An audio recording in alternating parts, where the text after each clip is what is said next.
भगवान शिव से विनती करना, भोलेनाथ इस मृत्यु लोक में जन्म आपने दिया है और यदि जन्म आपने दिया है तो संभालने वाले भी आप ही हो। तेरा ही दिया मैंने खाया पिया है, तेरा शुक्रिया है, तेरा शुक्रिया है। मुझे भोले बाबा ने बहुत दे दिया है, तेरा शुक्रिया है, तेरा शुक्रिया है। अब भगवान शिव से नित्य प्रति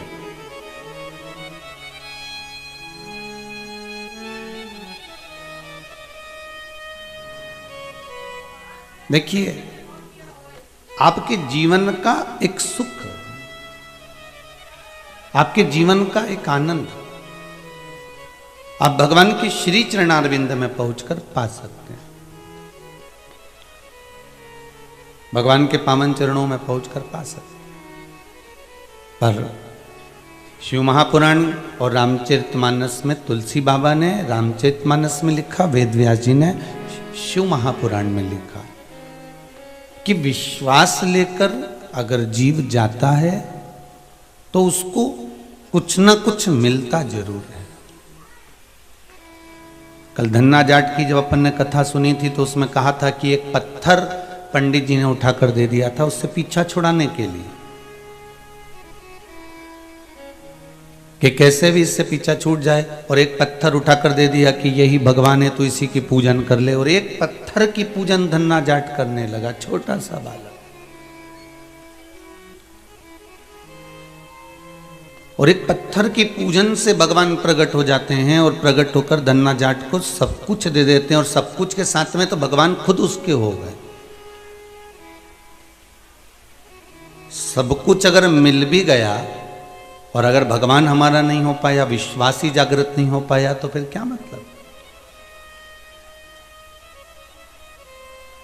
भगवान अगर धन देना, आपको दौलत दे, आपको संपदा दे, सत्ता दे, वैभव दे, सारी संपदा यदि आपको भगवान दे दे तो भगवान से एक प्रार्थना जरूर करना कि तुमने दिया है तो तुम मेरे साथ हर पल रहना। केवल धन और दौलत, संपदा, सत्ता और वैभव ये मिल जाए और उसके बाद अगर परमात्मा हमसे दूर हो जाए तो उसका कोई महत्व नहीं, हमारा उसका कोई मूल्य नहीं। शंभो शरणे पड़ी मांगू घड़ी रे घड़ी, दुख काटो दया करी दर्शन आपो, दया करी दर्शन आपो। शंभु शरणे पड़ी मांगू घड़ी रे घड़ी, दुख काटो दया करी दर्शन आपो। बाबा तेरा साथ हमारे साथ हर पल बना रहे। शंकर विश्वास रूपी है, शिव विश्वास है, और विश्वास कभी समाप्त नहीं होना चाहिए। किसी को अगर धोखा दे दिया है, किसी के साथ आपने छल कर लिया, तो ये मत सोचना कि आप महान हो गए। ये विचार करना कि उस व्यक्ति ने आप पर विश्वास कितना करा होगा जिसको आपने धोखा दिया है, जिसके साथ आपने छल किया। एक गुलाब के फूल से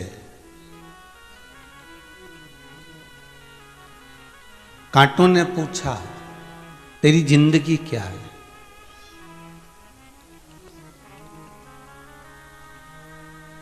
पूरी तकलीफ में जिंदगी निकली है तेरी, हमारे साथ में रहा, डर डर के रहा।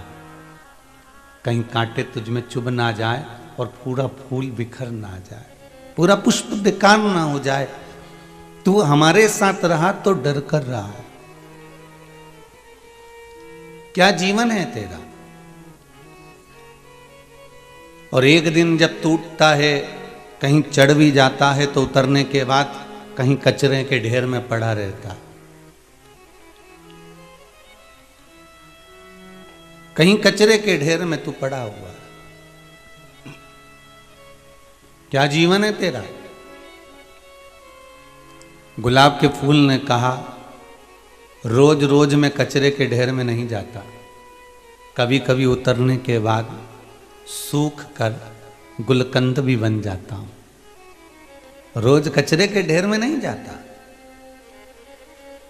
कांटा जैसे गुलाब के फूल को बार बार कह रहा है, कांटा गुलाब के फूल का एक हृदय कमजोर कर रहा है, तो गुलाब का फूल भी कह रहा है कि मैं रोज कचरे में नहीं जाता, एक दिन मैं गुलकंद बन जाता हूं। उसी तरह आप अपनी हिम्मत ना हारिए। जिस कर्म को करने के लिए आप तत्पर हैं, जिस कार्य को करने के लिए अग्रण्य हैं, कोई काम छोटा नहीं होता कि ये काम ये छोटा है, या चाय की दुकान है, या प्रेस की दुकान है, या कपड़े की दुकान है, या पान की दुकान है। ये कोई कार्य छोटा नहीं संसार में। आप अपना कर्म करते जाओ और कर्म के साथ में ये विश्वास मानकर चलो परमात्मा की ओर कि मैं जो कर्म कर रहा हूँ, एक ना एक दिन, अगर आज व्यापार नहीं चल रहा, अगर आज मेरे को भरण पोषण सही नहीं हो रहा, तो मेरा शंभू ने मुझे जन्म दिया है, मेरे भोलेनाथ ने मुझे जन्म प्रदान करा है। तो ये विश्वास है मुझे कि मेरा महादेव, मेरा शंभू एक ना एक दिन मेरा भी गुलकंद वो फूल की तरह अवश्य मेरी कीमत बढ़ा देगा। आप उसमें हारना नहीं है आपको।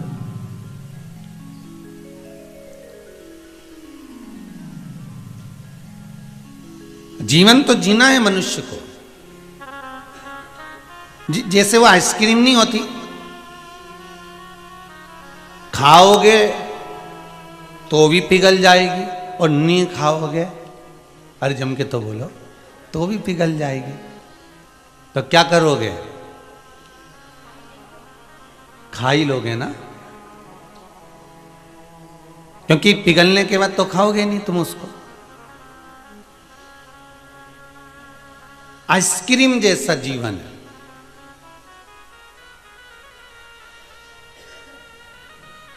खुश होकर जियोगे तो भी जीना ही पड़ेगा, और रोकर जियोगे तो भी जीना ही पड़ेगा।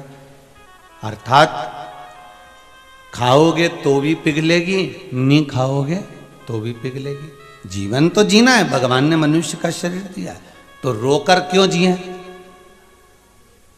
अगर जीना ही है तो प्रसन्न होकर, आनंदित होकर, मुस्कुराकर अपनी जिंदगी को जीना है हमको। जीवन में कितना भी दुख आ जाए, कितनी भी तकलीफ आ जाए,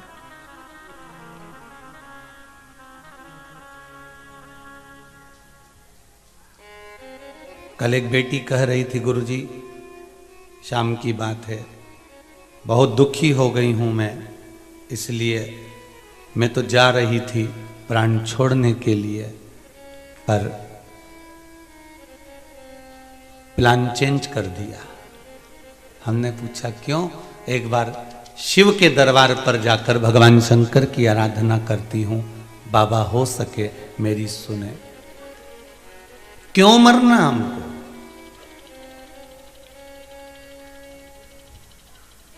अगर उस परमात्मा के यहां से नहीं आई ना तो मत जाना, जबरन जाओगे ना तो लोकल डब्बे में जाना पड़ेगा।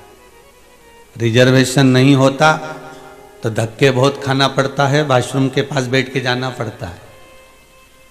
सही है कि गलत है। क्या मतलब, भगवान के यहां से निमंत्रण आए तब मैं जाऊंगी, तब मैं जाऊंगा, ये विश्वास होना चाहिए। तब तक अगर परमात्मा के यहां से निमंत्रण नहीं आता तो ये जीवन आइसक्रीम की तरह है, पिघलेगा इससे अच्छा है कि इसको स्माइल देकर, प्रसन्न होकर, भगवान का भजन कर कर, भगवत स्मरण कर कर, भगवान का नाम लेकर इसको मुझे ग्रहण करना है, इसको मुझे निगल जाना। जीवन तो जीना है।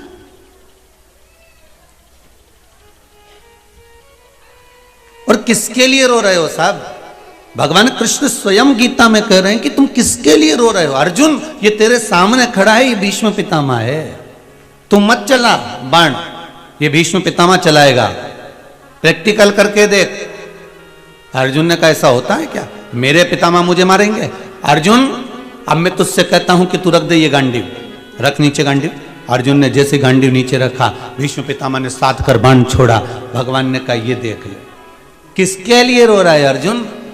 तू अगर बाण नहीं चलाएगा तो भीष्म पितामह चलाएंगे, तू अगर नहीं मारेगा तो ये मारेंगे। तुझे सामने लगता है गुरु द्रोणाचार्य खड़े हुए हैं, तुझे लगता है कि ये तेरे कौरव, तेरे भाई खड़े हुए हैं, तेरा दुर्योधन, तेरा दुशासन भाई खड़ा हुआ है, पर जितने तेरे सामने खड़े हैं सब तेरे रिश्तेदार हैं। तू एक बाण मत चला, पर सामने से जो शस्त्र आएगा तो उनको झेल नहीं पाएगा। तेरे से बलवान बाण सामने से कर्ण चलाएगा, सामने से भीष्म पितामह चलाएंगे, गुरु द्रोणाचार्य चलाएंगे, दुर्योधन चलाएगा।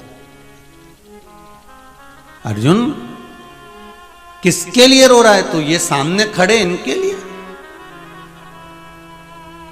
और मेरा जो लोग कहते हैं कि हम मरने जा रहे हैं, हम तो प्राण छोड़ देंगे, मैं कहूं उनसे कि तुम किसके लिए मर रहे हो?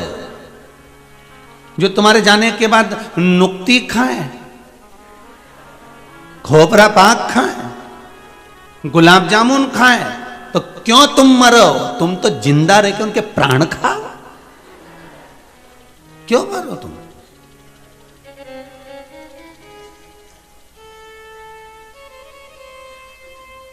तेरा तेरा दिन याद करे, क्यों रे नर सुमिरन क्यों नहीं करे।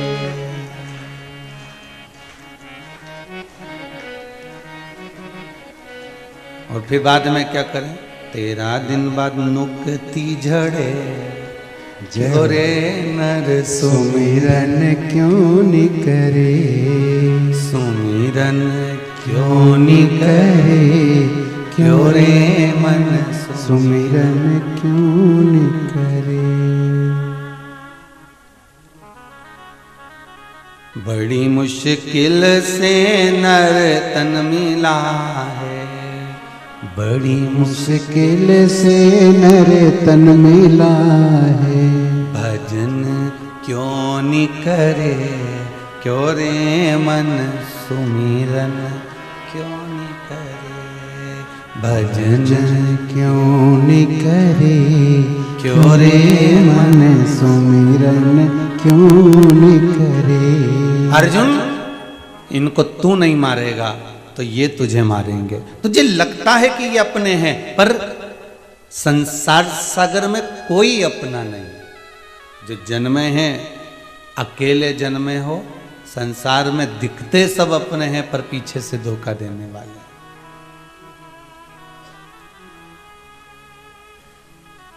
अरे भाई, संपूर्ण संसार सागर मतलब में जी रहा है।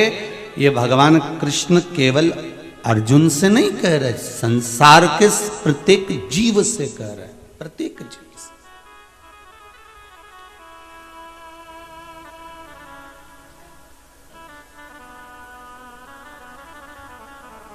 महाराज,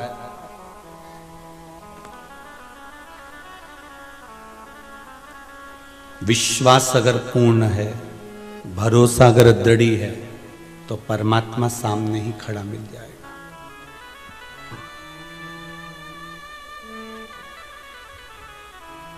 कितना विश्वास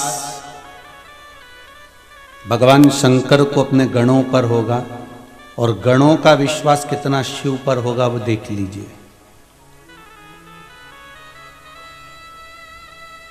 कि भगवान शंकर के ससुर को नंदी ने श्राप दे दिया, और शंकर भगवान ने बाद में जब नंदी के साथ चले तो नंदी से एक बार ये नहीं कहा कि तूने गलत कर दिया,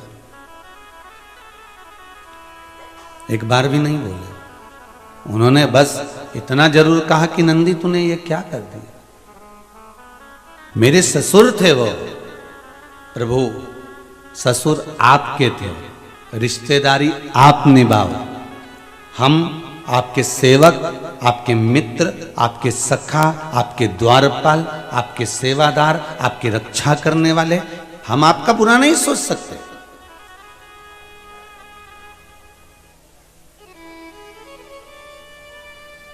वो रिश्ते वो नाते आपके हैं, हमारे रिश्ते नाते नहीं है।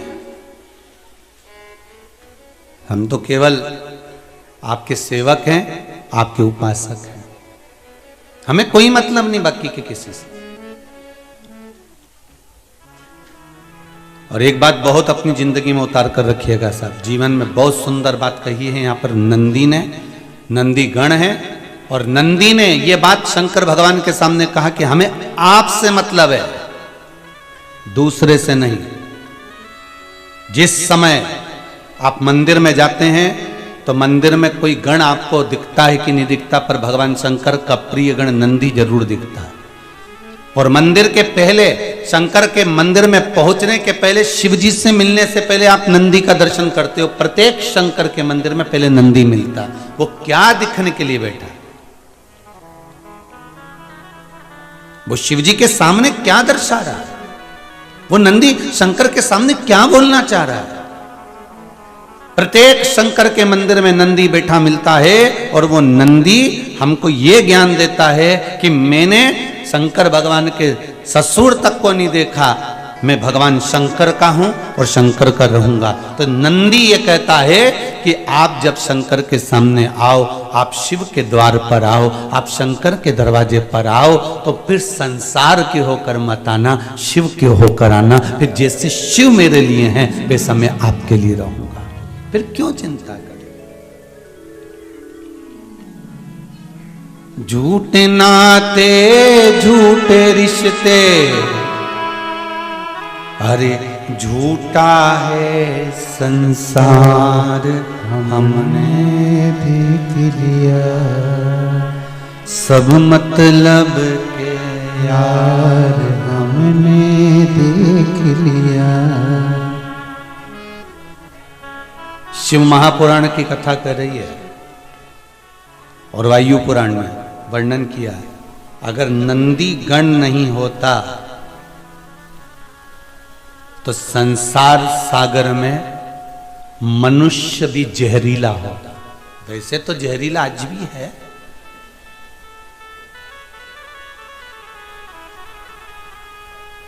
बस सांप जहरीला दिखता है तो बच लेते हो, मनुष्य भी सर्प जैसा जहरीला है पर पहचान में नहीं आता कि कब डसेगा।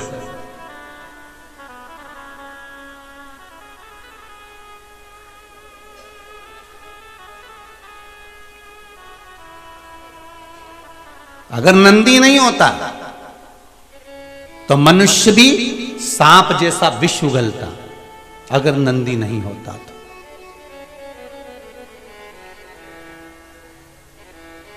स्कंद पुराण कह रही है, शिव पुराण कह रही है, वायु पुराण कह रही है, भविष्य पुराण कह रही है, लिंग पुराण, नर्मदा पुराण, इन पुराणों को उठाकर देखिए, इसमें कितना सुंदर संवाद मिलता है कि जब देवता और राक्षसों ने मिलकर मंथन करा और उस मंथन में सबसे पहले विष निकला, और जब गौ माता के बाद जब विष निकला उस विष को भगवान देवाधिदेव महादेव के पास भेज दिया गया, और देवाधिदेव महादेव के पास में जब विष गया, देवाधिदेव महादेव ने जब विष पिया, पीते समय उस विष की कुछ बूंदें जमीन पर गिर गईं। जैसे ही जमीन पर गिरी तो वो सांप बिच्छुओं ने धारण कर ली। जैसे ही सांप बिच्छुओं ने धारण करी, इतने में भगवान शंकर तो विष का जो जहर जब पिया था तो शिव हिल गए थे, शिव हिल गए। नंदी सामने बैठा था, शिव का गण। नंदी ने देख लिया कि मेरे देवाधिदेव महादेव क्या कर रहे हैं, विष पीते पीते जमीन पर गिरा रहे हैं, भूमि पर गिरा रहे हैं। और भूमि पर विष गिर रहा है, और ये सांप बिच्छू ना जाने कौन कौन कौन कौन इसको ले जा रहे हैं, और ये जहरीले होते जा रहे हैं। और अगर इतने सारे सब जहरीले इकट्ठे हो जाएंगे तो फिर ये संसार रहेगा कहां?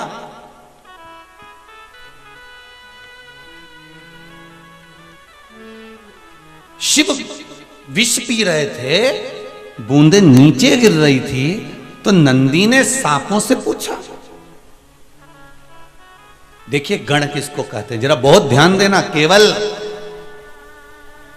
एक का हित नहीं, संपूर्ण संसार का हित भगवान शंकर के गणों ने करा। अगर भगवान शंकर के गण नहीं होते तो शायद हम रहने का तरीका भूल गए होते। रहने का तरीका कोई सिखा सकता है तो शंकर के गण सिखा सकते हैं।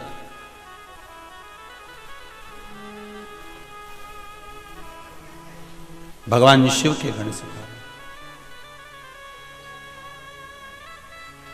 नंदी ने सांप से पूछा, क्या कर रहे हो तुम, ये क्या कर रहे हो? सर्प कहते हैं, नंदीवर तुमको नहीं मालूम, शिव जी के मुख से जो विष गिर रहा है यह प्रसाद हो गया है, इस प्रसाद को हम पा रहे हैं। नंदी ने कहा,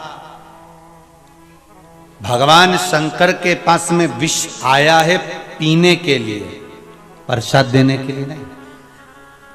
कोई कोई प्रसाद ऐसा होता है जिसको स्वयं को लेना पड़ता है, दूसरे को नहीं दिया जाता, जैसे पशुपति व्रत का प्रसाद।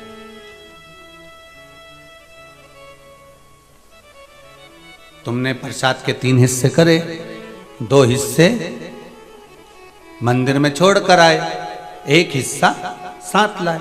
उस हिस्से में से आपको किसी को नहीं देना, वो आपको ग्रहण करना। कुछ कुछ प्रसाद ऐसा होता है जिसको स्वयं लेना। जैसे ब्राह्मण जब पूजन कराते हैं घर के अंदर, वास्तु पूजन हो, देवी का पूजन हो, सप्तशती का पूजन हो, रुद्राक्ष का कोई अनुष्ठान हो, महामृत्युंजय अनुष्ठान हो, या कोई भी आप पूजन करने बैठते हो, तो ब्राह्मण जो जोड़ा बैठता है ना, उसके जोड़े की गोद में एक प्रसाद देते हैं। बोलो देते कि नहीं देते? जब पूजन पूरी होती है तो ब्राह्मण कहते हैं, लो साहब झोली रखो, और पत्नी अपना पल्लू करती है, पति उसके नीचे हाथ लगाता है, और ब्राह्मण देवता उसमें आशीर्वाद के तुल्य वो प्रसाद दे देता है। अब वो प्रसाद जो ब्राह्मण ने तुम्हारी झोली में दिया है, गोद में दिया है, वो किसी को बांटने का नहीं होता।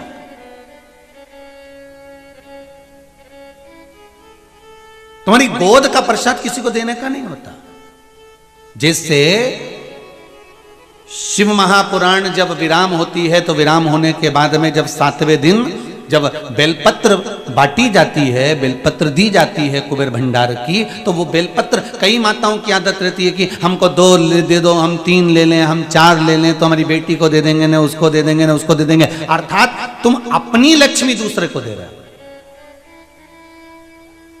इसलिए यहां से खड़े होकर भी ब्राह्मण आवाज लगा लगा कर कहते हैं, एक ही बेलपत्र लेना, एक ही लेना, एक ही लेना। पर हिवड़ा में आसक्ति तो इतनी, मेरे छोरी का दे देना, छोरा का दे दे, मैंने उसका दे देना, उसका दे, सब का लेने बटोरे, और पल्लू में बांध बना के ले जाने, तू भी ले जाने, तू भी ले जाने, तू भी ले जा। उसके बाद में फिर मन में सोचे, बताओ हम तो इतनी सारी बेलपत्र लाए थे, हमने लाल कपड़ा में धरी भी सरी, महाराज ने किया भी था कि लक्ष्मी बढ़ेगी, पर हमारी तो बढ़ी नहीं रही है। कारण क्या है? क्योंकि तू पहले ही तो सबको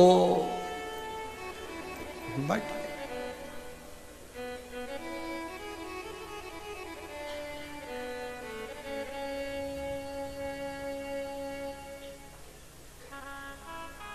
कथा के विराम पर बेलपत्र उठाकर यजमान को भी दी जाती है ना, तो यजमान से व्यासपीठ से कह दिया जाता है कि ये आपकी है, आप अपनी झोली में से किसी को मत देना।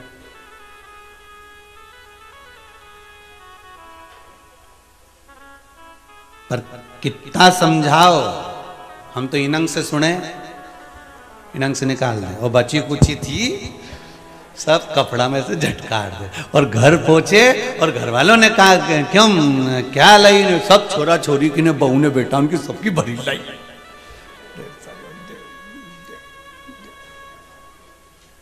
और बचा कुछ आता तो मोहल्ले में भी बांट दिया।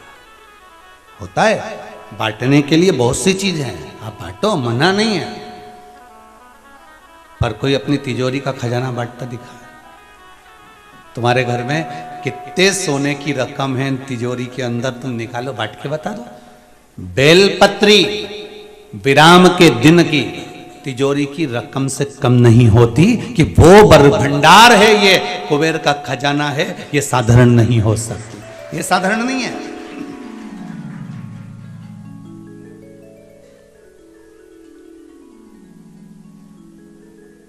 छह दिन की बेलपत्र भले तुम खाओ, मना नहीं है, 6 दिन की बेलपत्र भले तुम प्रेम से किसी को भी दो चल जाए, पर विराम की बेलपत्र जो कुबेर भंडार की होती हो तो प्रसाद तो भगवान नंदीश्वर कह रहे हैं, भगवान नंदीश्वर कह रहे हैं कि ये तुम क्या कर रहे हो। तो कहा महाराज जी शिव जी के मुख से नीचे गिर रहा है ना, तो उस प्रसाद को हम ग्रहण कर रहे हैं। भगवान नंदी ने कहा, भगवान शंकर ने तुमसे कहा कि ये प्रसाद लो। शिव जी बोले कि ये प्रसाद लो तुम। जब शंकर भगवान ने तुम्हें प्रसाद नहीं दिया, शंकर भगवान तुम्हें प्रसाद नहीं दे रहे हैं, शंकर भगवान कह रहे हैं कि मत पियो, मैं पी रहा हूं। शंकर को तो खुद ध्यान नहीं, क्योंकि विष इतना प्रबल था, हलाहल विष इतना प्रबल था कि शंकर भगवान तो खुद शुद्ध भूले हुए थे, खुद शुद्ध भूले हुए।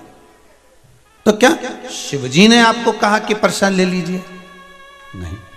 तो फिर आपने कैसे ले लिया और ये हलाहल विष तुमने कैसे पी लिया? तो तब सांप बोला, बिच्छू बोला, महाराज शंकर भगवान के अधर से नीचे गिरा था, इसलिए ग्रहण कर। नंदी ने मन में सोचा, अभी तो सांप और बिच्छू इन लोगों ने लिया है, यहां तक भी सीमित रहने दो इस विष को। पर भगवान नंदी ने क्या देखा कि सामने से ऋषिवर आ रहे हैं, बहुत सारे संत चले आ रहे हैं। क्यों आ रहे हैं ऋषि और संत? क्योंकि शंकर भगवान ने विष पिया था तो उनका गुणगान गाने आ रहे हैं। अब उनका गुणगान गाने आ रहे हैं तो ऋषियों को ये नहीं लगे कि यहाँ तो अपने यहाँ भी अगर किसी किसी को बुलाते हैं और ऋषि लोग आते हैं, या आप रिटायर हुए या आपने कोई अच्छा काम करा तो लोग माला माला लेके आए कि नहीं आए, ले सब माला पिना। अब वो माला पिनाने आए तो आपका भी तो फर्ज बने कि चाय पिलाओ इनको तुम रसगुल्ला खिलाओ, ने मिठाई खिलाओ, साहब हम रिटायर हुए, हमने ये कर दिया और हम ये जीत गए, हमने ये काम कर लिया। जब तुम्हें लोग माला पिनाने आते हैं तो तुम उनको मिठाई खिलाते हो, तुम उनको रसगुल्ला खिलाते हो, तुम उनको सेव मिक्सचर खिलाओ, पपड़ा पपड़ी खिलाओ। अब भगवान नंदी ने विचार करा कि यहां से ऋषिवर आ रहे हैं, देवता आ रहे हैं, संत आ रहे हैं, साधु आ रहे हैं, सन्यासी आ रहे हैं, तपस्वी साधक उपासक सब शंकर जी की स्तुति करने आ रहे हैं। तो नंदी को लगा अगर ये यहाँ पहुंच गए और पहुंच गए तो इन्होंने यहाँ पर ये विष पड़ा हुआ बूंद बूंद शंकर जी के मुख की जो देखी तो ये भी उठा के खा लेंगे। क्या करा जाए? नंदी ने तुरंत शिव जी की ओर देखा और भगवान शंकर की ओर देखकर, अगर आज नंदी नहीं होते शिव के गण तो शायद पूरा विश्व जहरीला होता, पूरा विश्व, पूरा विश्व। शिव जी ने देखा, नंदी भगवान शंकर को देख रहे हैं, नंदी भगवान शिव की ओर देख रहे हैं, और नंदी भगवान शंकर की ओर देखकर नंदी ने सोचा भोलेनाथ जी ना जाने कब नेत्र खोलेंगे, कब मैं उनसे पूछूंगा। उससे पहले एक काम करता हूं, जितनी विष की बूंदें गिरी हुई हैं, जितना जहर भूमि पर गिरा हुआ है, इन सब को मैं चाट जाता हूं। और नंदी ने जो विष नीचे गिरा हुआ था, नंदी उसको जीभान से चाटने लगा।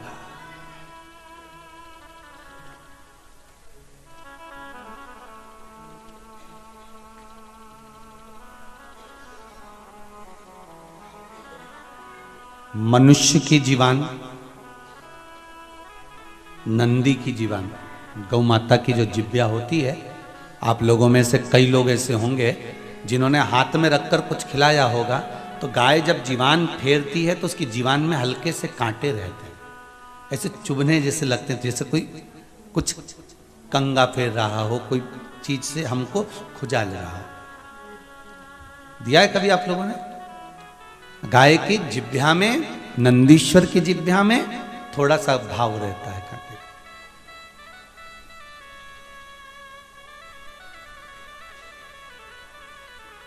जो बूंदें कैलाश पर गिरी थी, नंदी ने जब जीवान से फेरना चालू करा तो जहां नीचे भी वो बूंद जब दब गई थी तो नंदी की जिह्वा से वो बूंदें भी निकल कर बाहर आ गईं और नंदी सब चाट गया।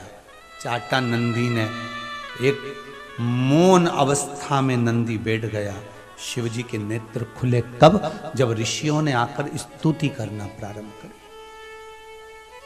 देखिए, शिव गण ना होते, अगर शंकर भगवान के गण नहीं होते तो हम भी जहरीले होते। हमने केवल शंकर जी के गणों में हमने यही देखा कि शंकर जी के गण ऐसे हैं, कोई नंगा है, कोई नग्न वेशधारी है, कोई कपड़े नहीं पहना, कोई का सिर ऐसा था, कोई का मुंडा ऐसा था, कोई के नेत्र ऐसे थे, कोई ऐसा था, कोई वैसा था। हमने जितनी बार भी कथाओं में सुना, हमने यही सुना कि शिव जी के गण ऐसे थे, शंकर के गण वैसे थे, शंकर के गण फाड़ देते थे, नोच देते थे, काट देते थे। पर हमने ये विचार नहीं करा कि शंकर के गण जो शिव जी के साथ रह रहे हैं वो कितने धर्मात्मा, परोपकारी, कितने सत्कर्मी, कितने भजनावली थे।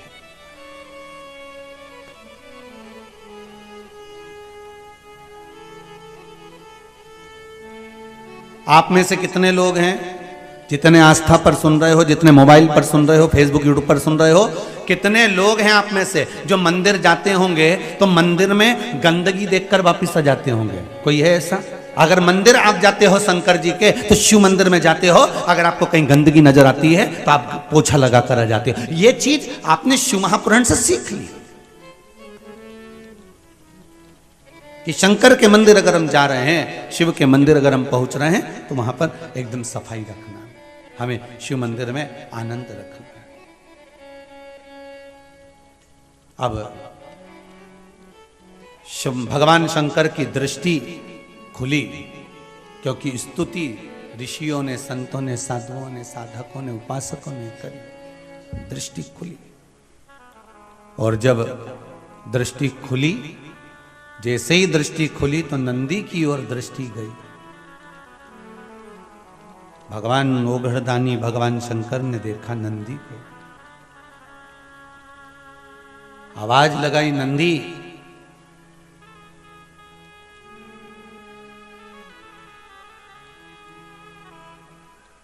नंदी,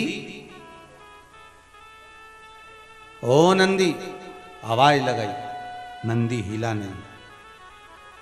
विष प्रबल था जिसको भगवान शंकर ने पिया था, प्रबल विष। नंदी फिर आवाज लगाई पर नंदी हिला नहीं।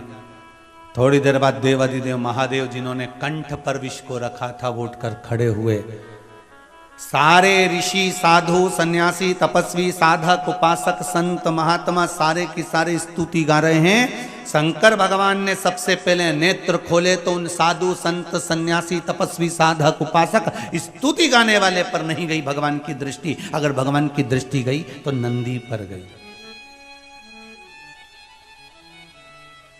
क्यों? शिव महापुराण की कथा कहती है ढोंग करने वाले और भजन करने वाले भगवान अच्छे से पहचानते हैं कि ये क्या कर रहा है। 2 घंटे तक माला लेके बैठ गए,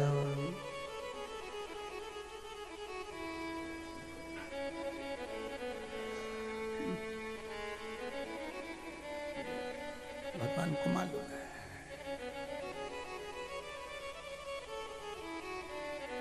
कौन फूल लेकर आया है और कौन दिल लेकर आया, भगवान को मालूम है।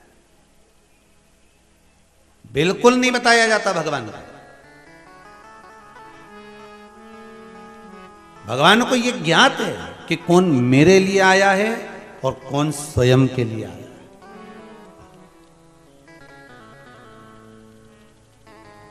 एक बात जरूर कहूंगा, अभी शिव मंदिरों में जितनी तुम्हें भीड़ नजर आती है ना, ये दिखावे की भीड़ नहीं है, ये शंकर के गणों की भीड़ है, शिव के भक्तों की भीड़ है, ये शंकर के भक्तों की भीड़ है।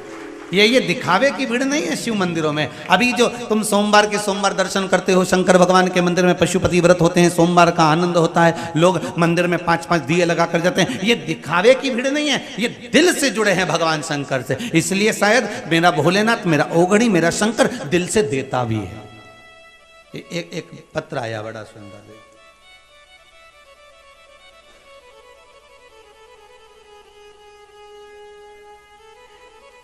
कुलदीप सेन, चिंतामन गणेश, उज्जैन से आया। कहीं बैठे होंगे आप ही?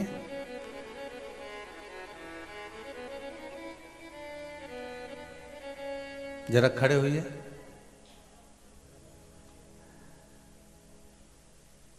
माइक दीजिएगा। आपने लिखा है कुलदीप जी कि शादी के लिए 3 वर्ष से घर के लोग परेशान थे, आपने लिखा है। हाँ लिखा था वो। अब विवाह का क्रम हुआ? हाँ हो गया। हाँ। यहाँ पहले आए थे आप? हाँ आए थे 22 तारीख, 22 अक्टूबर को आए थे। हाँ। और दूसरी बार अभी आए हो, जनवरी है। हाँ। अक्टूबर, नवंबर, दिसंबर 3 महीने में बाबा ने वापस बुला लिया। हाँ विवाह हो गया? हो गया। बाबा की बधाई है, बहुत बहुत। बैठिए विराजी। श्री शिवाय। शिवाय। बहू आई है साथ में? बहू आई है? अच्छा दोनों आए हैं। श्री शिवाय नमस्तुभ्यम। बहुत बहुत धन्यवाद, बधाई। बाबा की कृपा है। शिव उपासना में इतना विश्वास जरूर है मेरा, ये शिव महापुराण के प्रति समझ लो, चाहे मेरे ओघड़ दानी के प्रति समझ लो, मेरे शंकर के प्रति समझ लो, कि 2 साल से आप लगातार आस्था चैनल पर शिव महापुराण की कथा सुन रहे हो, और अगर मंदिरों में आपको भीड़ नजर आ रही है सोमवार की सोमवार, तो ये दिखावे की नहीं है, ये शंकर के गणों की भीड़ है, ये शिव भक्तों की भीड़ है। और दिल से विश्वास रखकर। एक पत्र और बड़ा सुंदर आया है महाराज जी, देखिए।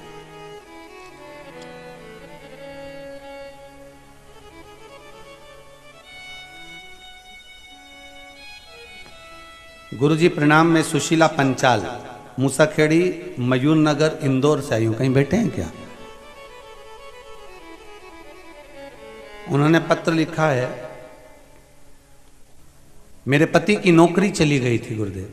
इस पत्र में लिखा हुआ है,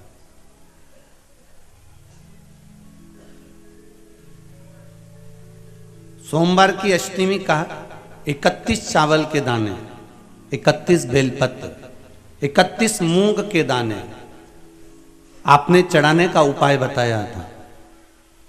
इस पत्र में लिखा है गुरुदेव, वो अष्टमी सोमवार की अभी गई है जिस पर मैंने ये किया था, और जिस समय नंदीश्वर पर मैं मूंग के दाने चढ़ा रही थी, तभी मेरे पति की नौकरी के लिए ऑर्डर आ गया और मेरे पति की नौकरी लग गई। ये पत्र में लिखा है। बहुत बहुत बधाई हो। ओघड़दानी की कृपा है इसमें, आप दिल से करो तो। आप बताओ सोमवार की अष्टमी कब गई है? अभी गई ना? अभी करे। अब आप लोगों ने उसको अनुष्ठान करा होगा और बाबा से विनय ही करी होगी। आप दिल से इतना विश्वास रखो कि शिव मंदिर में जो भीड़ बड़ी है, शंकर के मंदिर में जो लोग जा रहे हैं, ये दिखावे के नहीं हैं, किसी के द्वारा भेजे गए नहीं हैं, ये शंकर को दिल में रखकर, शंकर के दरवाजे जाकर शंकर को दिल से रिझा रहे हैं। ये शिव के गण के स्वरूप है।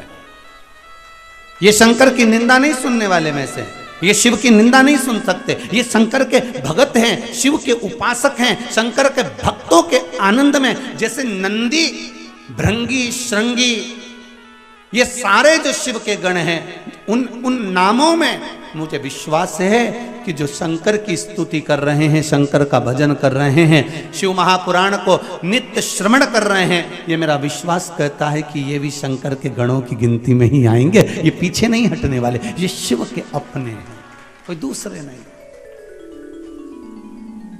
नंदी भगवान शिव का ध्यान किसी पर नहीं गया, ना साधु पर, ना संत पर, ना सन्यासी पर, ना तपस्वी पर, ना साधक पर, ना उपासक पर। भगवान शंकर का अगर ध्यान गया तो सीधे नंदी पर गया। क्यों? क्योंकि भगवान को ये मालूम था कि ये स्तुति कर कर चले जाएंगे, पर सबसे प्रबल अगर किसी ने काम किया है, इन्होंने तो मेरी स्तुति करी क्योंकि मैंने विष पिया, पर इससे भी प्रबल अगर काम किसी ने करा है, संसार के लोगों को बचाने का काम करा है, तो ये जो नीचे बूंद गिरी है, इस बूंद को जो नंदी ने चाटा है, इसने सबसे प्रबल काम किया। स्तुति करने वालों से ज्यादा प्रबल है कर्म करने वाला।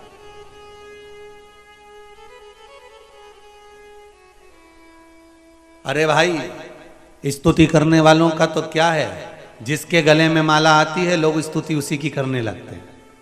बोलो सही है कि गलत है? तुम्हारे नगर में, तुम्हारे क्षेत्र में, तुम्हारे मोहल्ले में जो एमएलए का चुनाव लड़ रहा है, जो सांसद का चुनाव लड़ रहा है, जो मंत्री का चुनाव लड़ रहा है, जो अध्यक्ष का चुनाव लड़ रहा है, जो उपाध्यक्ष का चुनाव लड़ रहा है, कोई पार्षद आदि का चुनाव लड़ रहा है, तो जो जीत गया, सारे घर के लोग, परिवार के लोग, मोहल्ले के लोग, नगर के लोग पहले दूसरे को माला पहनाते थे, वो हार गया, उसको ना पहना कर किसको पहनाएंगे? जो जीत गया उसको। और उसके बाद भी अगर कोई दूसरा जीतता है तो लोग उसको पहनाएंगे, उसके बाद भी कोई दूसरा जीतता है तो लोग उसको पहनाएंगे, फिर उसकी स्तुति करेंगे, उसका गुणगान करेंगे, उसका भजन करेंगे कि उसने ऐसा कर दिया। अरे स्तुति, मेरे शंकर कर रहे हैं, मेरे ओघड़दानी, मेरे त्रिकालदर्शी, मेरे कैलाशी, मेरे शंभू कर रहे हैं। स्तुति और माला तो ये मिल सकती है, मना नहीं। वो कितने समय की होती है? थोड़े समय की। पर गुणगान भगवान का जो कर्म करा है नंदी ने, वो कहने के लायक नहीं, हृदय से लगाने के लायक है। और भगवान मेरा ओघड़दानी, मेरा त्रिकालदर्शी, मेरा कैलाशी, मेरा शिव उठा, और मेरा शंकर, मेरा ओघड़दानी, मेरा शंभू, मेरा त्रिकालदर्शी, मेरा कैलाशी। और एक निवेदन आपसे करें, जैसे हम कहते हैं ना कि मेरा शंकर, ऐसा आपको भी दिल से कहना चाहिए, जम के बोलो मेरा शंकर। एक ही तो है जिसको अपन मेरा कह सकते हैं, बाकी के तो सब मतलब के यार हमने देख लिया। झूठे नाते, झूठे रिश्ते, अरे झूठा है संसार हमने देख लिया। ये हम एक ही को तो अपना कह सकते हैं। किसी किसी को इसमें भी लगता है कि गुरुजी मेरा शंकर क्यों कहते हैं, उनका है क्या? तो तुम छाती ठोक के कहो कि मेरा है। तुम भी कहो, ये संसार में कभी तो कहो कि शिव मेरा है। और केवल सियोर वाले महाराज का अकेले का नहीं, तुम भी कह सकते हो मेरा है बस मेरा, वो ओघड़दानी मेरा है। हमें स्वयं को कहना है।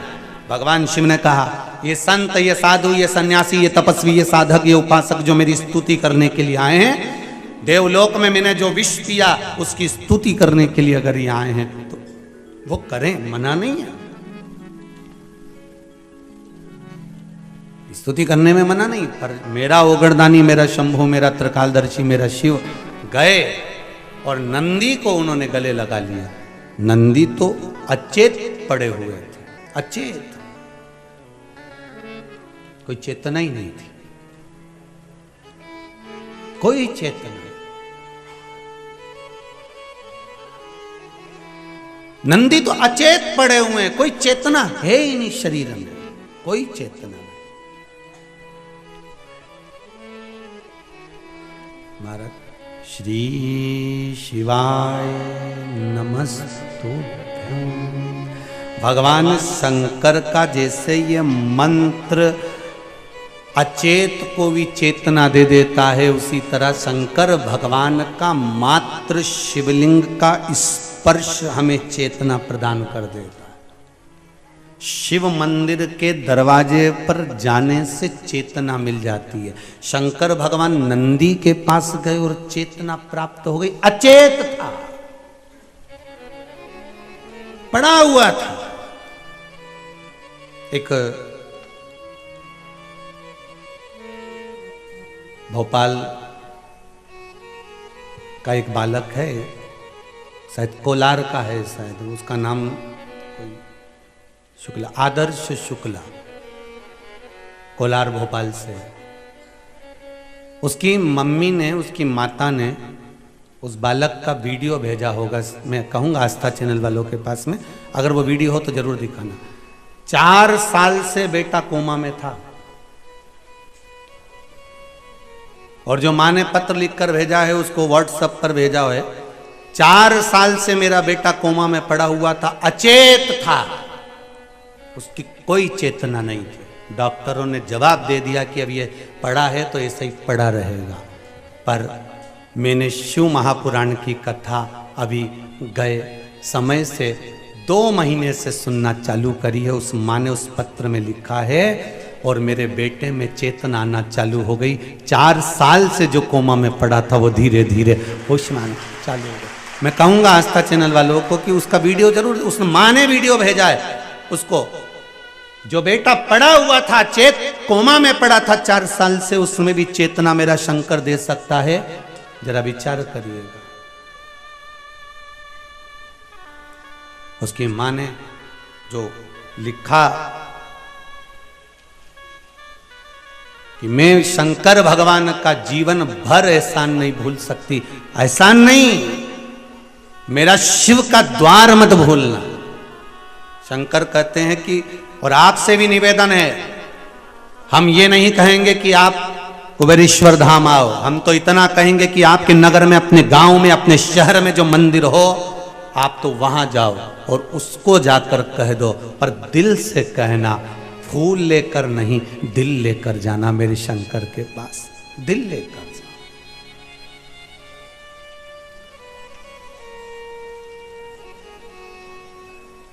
4 साल से जो कोमा में पड़ा था जो बालक, तो उसकी माँ लिखती है कि गुरुदेव को ये पत्र जरूर पढ़ाना। और बहन आपका पत्र मिला व्हाट्सएप पे, आपने जो भेजा, वो बच्चों ने कहा हमको और उस बालक का फोटो भी दिखाया।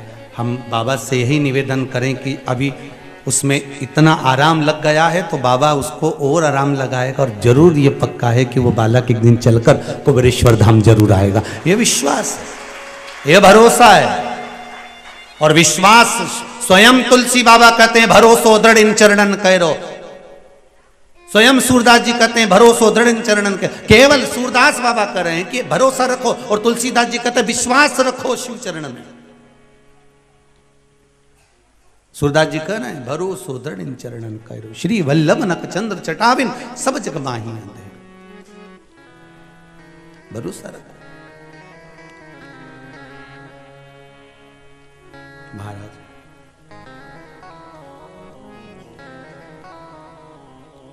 अचेत पड़ा है नंदी, अचेत, कोई चेतना नहीं है, पर शिव का स्पर्श। जैसे उस माता ने मैसेज में लिखा कि हमने शंकर भगवान के उपाय करना प्रारंभ करा और बच्चे को अब धीरे धीरे चेतना आ गई। देखो, विश्वास रखकर करना तुम्हें पड़ेगा। तुम खाओगे तो तुम्हारा पेट भराएगा, और हम खाएंगे तो, जम के बोलिए जरा, हमारा भराएगा। बेटा खाएगा बेटे का, माँ खाएगी माँ का, पिता खाएगा पिता का, भाई खाएगा भाई का, दोस्त खाए दोस्त का। प्लेट सामने रखी है, ठीक है, और प्लेट सामने रखी है तो क्या पेट भरा जाएगा? जम के तो बोलो जरा, भराएगा नहीं।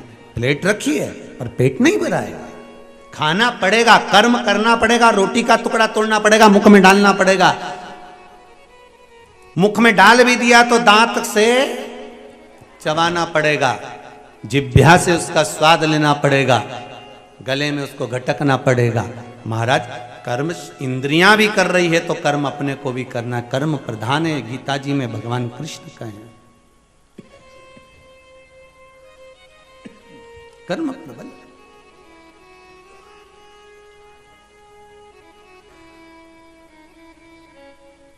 और कर्म की प्रबलता हो,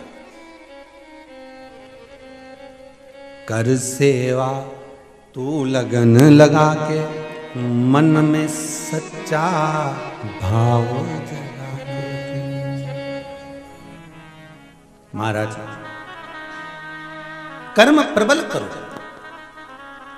भगवान शिव गए नंदी के पास में और नंदी के गले में बैया देकर शंकर भगवान ने कहा नंदी के कानों में, उठो नंदी उठो।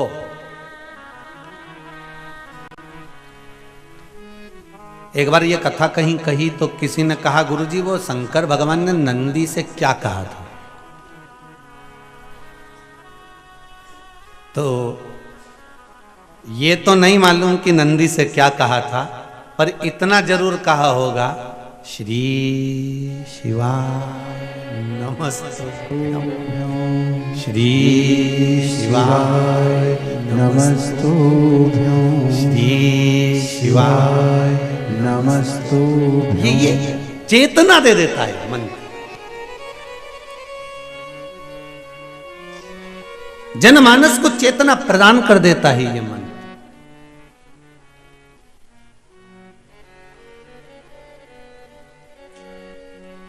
नंदी उठा, शिव जी को देखा आज भोलेनाथ जी मेरी पीठ पे बैठने की जगह मेरे गले से लगे हुए हैं। नंदी ने पूछ लिया प्रभु क्या बात है, आज आप मेरे गले लगे हो? शंकर भगवान ने कहा नंदी आज तूने सिद्ध कर दिया कि शिव का गण कैसा होता है। आज तूने सिद्ध कर दिया कि शंकर का गण कैसा होता है। शंकर का गण, शंकर का भक्त, शंकर की उपासना करने वाला कभी किसी को कष्ट में नहीं देख सकता। ये तूने सिद्ध कर दिया। मेरी बूंदें विष के नीचे गिरी और तूने जिह्वा से पोंछ दिया। शिव जी के शब्द सुने तो नंदी ने कहा प्रभु सांप बिच्छू इस बूंद को ग्रहण कर लिए थे, वो जहरीले हो चले थे। मैंने विचार करा ऋषिवर आ रहे हैं, गुरुवर आ रहे हैं, वो भी पड़ा हुआ दिखेंगे तो कुछ पा लेंगे, पाएंगे, संसार विषैला हो जाएगा भगवान, इसलिए मैं उसको चाट गया। शिव जी ने वर प्रदान कर दिया, नंदी मैं तुझे वर देता हूं, संपूर्ण विश्व के कल्याण के लिए तूने विष, जैसा मैंने पिया संपूर्ण विश्व के कल्याण के लिए विष, उसी तरह तूने भी संपूर्ण विश्व के कल्याण के लिए विष धारण करा है। जहां शंकर रहेगा वहां तू रहेगा। और सुन नंदी, संसार में जिसके दरवाजे पर तू लेकर जाएगा ये शंभु वहां उतर कर उसका कल्याण कर कर आएगा। ये शंभु शिव कह रहे हैं नंदी। इसलिए निवेदन है, कई लोगों ने कहा गुरुजी आपने सोमवार की अष्टमी के दिन नंदी के सामने मूंग क्यों चढ़वाई 31 दाना? तो उसका वर्णन शास्त्र आनंद में कर रहा है साहब।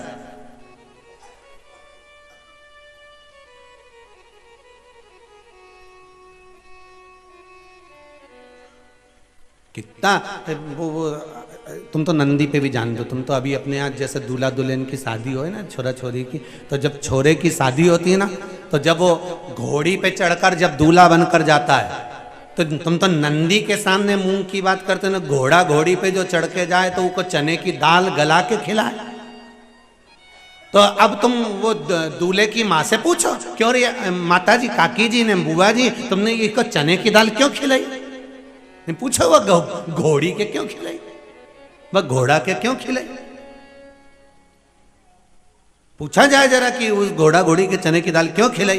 तो क्या इसलिए खिलाई कि मेरा छोरा घोड़ी पे चढ़कर जाएगा, जिसके दरवाजे पर जाना है इस चने की दाल को मैं खिलाकर भेज रही हूं कि कहीं इधर उधर उधर उधर पड़ा हुआ सामान ना खाकर मेरे छोरे को लक्ष्य तक लेकर जाना और जिसके द्वार जाना है वहां तक पहुंचाना। हमने नंदी पर 31 मूंग क्यों चढ़ाए कि शंभो मेरे हृदय की बात को याद रखना भोलेनाथ, मेरे नंदीश्वर भगवान, मेरे चित्त में जो मन में चल रहा है इसको लक्ष्य तक पहुंचाना, और आप ही हो जो शंकर को मेरे दरवाजे तक लेकर आ सकते हो, इसलिए मूंग चढ़ाए। आप हो जो शिव को मेरे द्वार तक ला सकते हो, कोई दूसरा नहीं।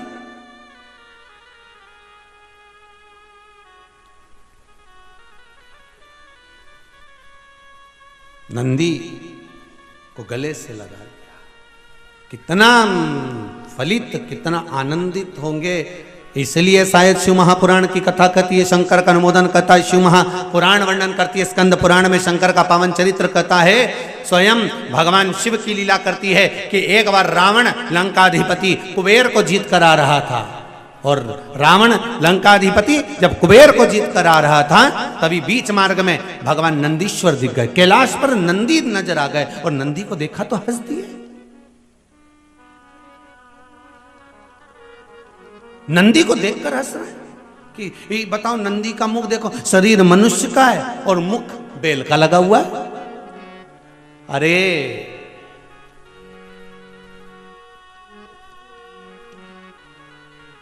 जब ये नंदी हुए थे ना, पृथ्वी से प्रगटे थे, सुंदर बालक थे, बड़े सुंदर, इतने सुंदर थे, इतने सुंदर थे। शिव महापुराण की कथा कहती है जैसे मेरे भोलेनाथ सुंदर थे ऐसे नंदी सुंदर थे। शिलाद ब्राह्मण के घर में जब जन्म हुआ, इतने सुंदर, इतने सुंदर, इतने सुंदर, कहते हैं देवलोक में जितनी अप्सराएं थी वो नंदी को देखकर उनकी ओर आसक्त हो जाती, इतने सुंदर थे भगवान।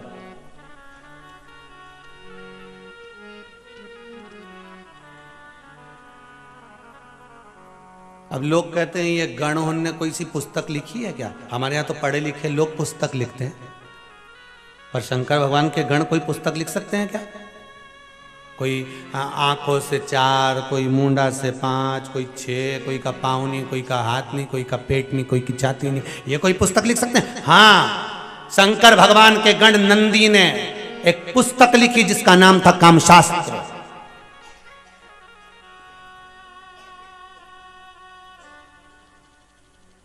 उन्होंने भी लिख दिया, एक शास्त्र लिखकर दे दिया।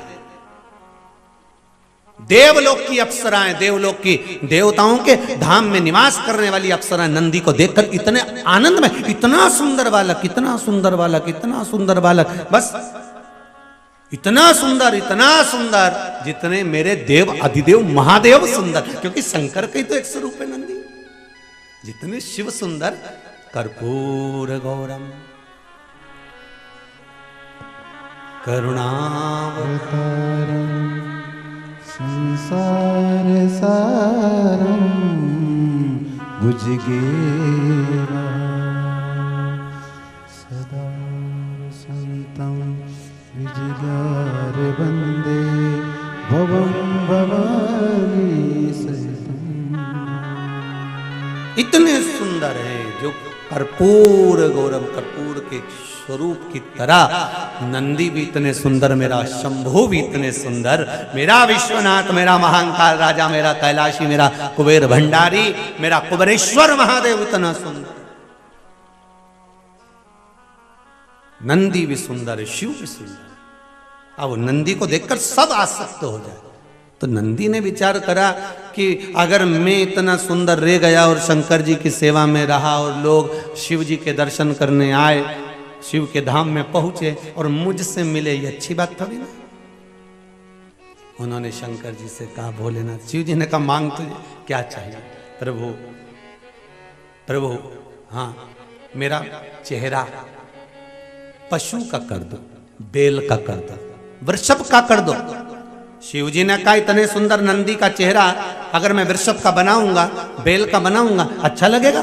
नंदी कहने लगे, नहीं प्रभु, आप तो मेरा चेहरा वृषभ का कर दीजिए, बैल का कर दीजिए। शिव जी ने कर दिया, ठीक है। जितने गण तुमको पीछे फोटो में दिख रहे हैं, जितने एक भी सही साथ ठिकाने का दिख रहा है?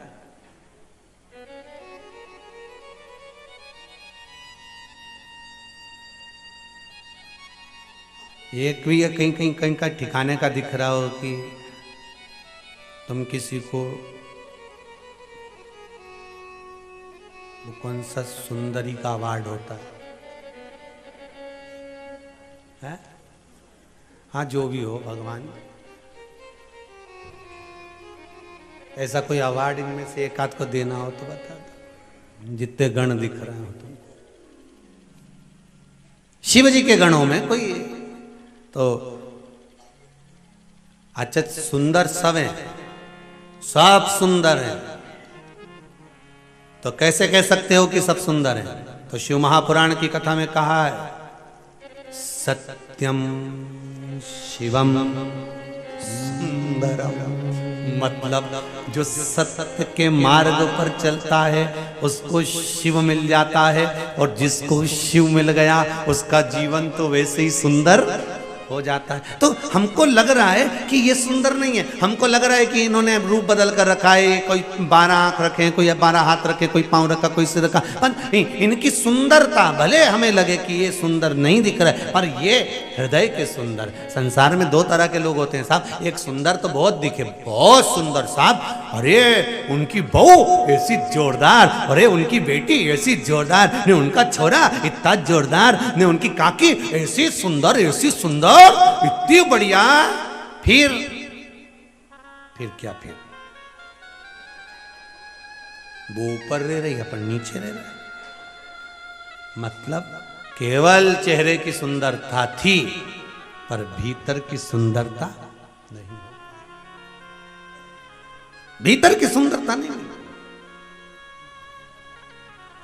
महाराज खूब सुंदर थे नंदी। नंदी ने कहा नहीं नहीं प्रभु, मेरे को ये स्वरूप नहीं चाहिए, मेरे को तो आप पशु का स्वरूप लगा दो, वृषभ का स्वरूप लगा दो, और मेरा ये स्वरूप बना दीजिए नाथ, मुझे ये स्वरूप नहीं चाहिए। भगवान ने कहा अरे नंदी तेरा स्वरूप बिगड़ गया। नंदी बोला मेरे को स्वरूप से मतलब नहीं, आप तो दाता तेरे चरणों के होना हमें दास है, तेरे चरण रज से बुझानी हमें कुछ नहीं चाहिए, आप तो अपना बनाकर रखो, जैसे हैं आपके रहें बस। भगवान ने उसको वृषभ का मुख लगा दिया,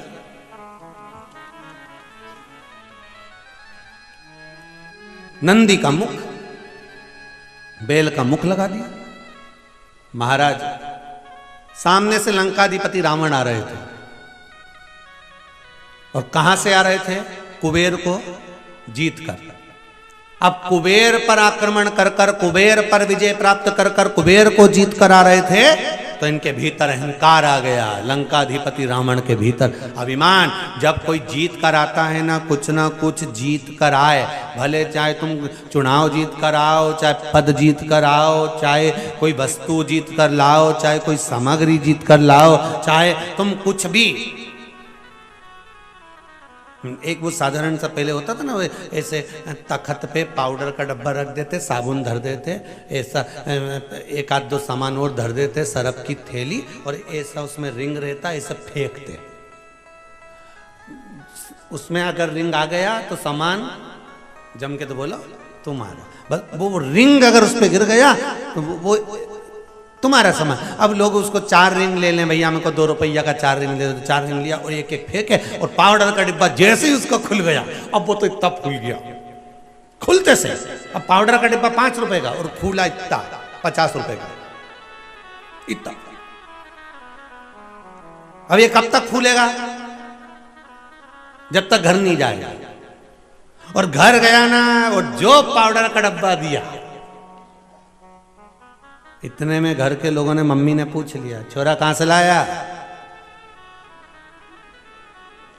फिर तनी गया वे तो छोरा कहां। तुम देखना जो दूल्हा होन घोड़ी पे जाए ना, ये वैसे घोड़ी पे बैठा बैठा यूं हो जाए, फिर जैसे इनकी कोई निछावर करने आए 10 रुपए से तो यूं छोटा है, फिर यूं, फिर निछावर करे से तो यूं, तो ये छोरा कहां से लाया? फिर तनी गया तो 10 रुपए का। वो तो मैंने रिंग फेंका, कजन कितना लोग लगा था, एक के भी नहीं आया ना, हमारे पाउडर का डिब्बा ही नहीं गया।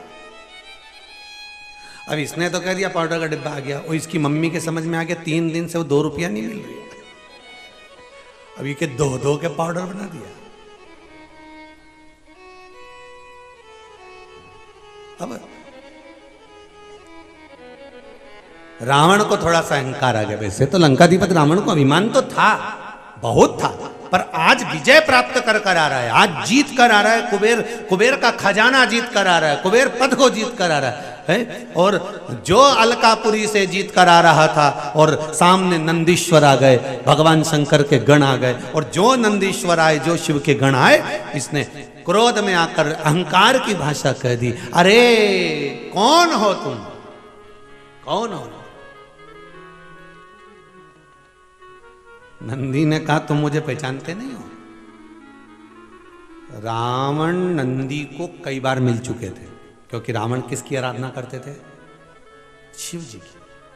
जब रावण भगवान शंकर की आराधना करते हैं तो नंदी से मिले होंगे कि नहीं मिले होंगे? कई बार मिल चुके थे। पर व्यक्ति जब जीत कर आता है और व्यक्ति के भीतर अहंकार आ जाता है, तब वो पूछता है तुम कौन?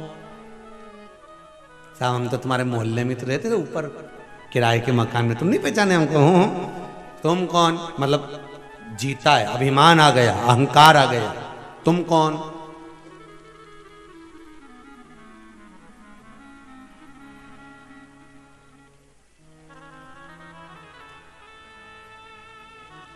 हम तो आपके मोहल्ले में रहते हैं, हम तो आपकी कॉलोनी में रहते हैं, आपके क्षेत्र में रहते हैं, और आप तो हमारे यहाँ 2-4 बार आके चाय भी पी के गए, और तुम ही पूछ रहे तुम कौन?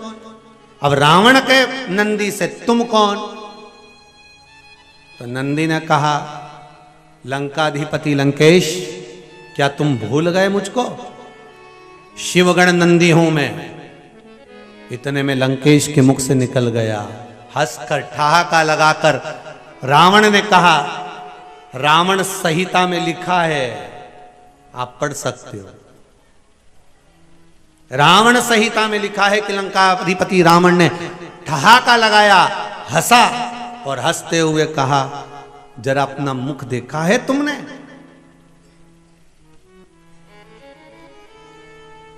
अपने मुख को देखा है आपने?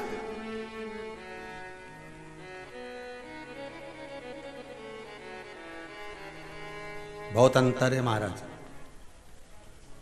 जो बार बार मुख दिखाने की बात करे ना, वो रावण है, और जो स्वयं अपना मुख दर्पण में देख ले, वो दशरथ है।